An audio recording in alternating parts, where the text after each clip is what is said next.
নমস্কার বন্ধুরা, SB academic সেন্টারের প্রত্যেকটা ছাত্রছাত্রীকে স্বাগত। আজকে যে জিনিসটা নিয়ে আলোচনা করছি সেটা ছিল যে মানুষ যদি জীবনে সামনের দিকে এগোতে চায় তাহলে কিন্তু তাকে পরিশ্রম করতে হবে। পরিশ্রম ছাড়া কোনোদিনও কেউ সাফল্য লাভ করতে পারে না।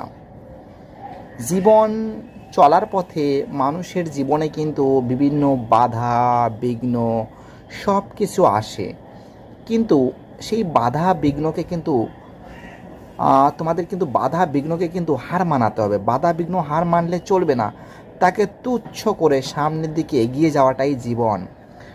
তো প্রত্যেকটা যে ছেলেমেয়েরা আছে যখন মাধ্যমিক পাস করে বা উচ্চ মাধ্যমিক পাস করে, যখন কলেজ লাইফে যায়, তখন কিন্তু সে কিন্তু সব কিছু বুঝতে পারে, পৃথিবীটা সম্পর্কে বুঝতে পারে যে পৃথিবীটা কত বড় কঠিন,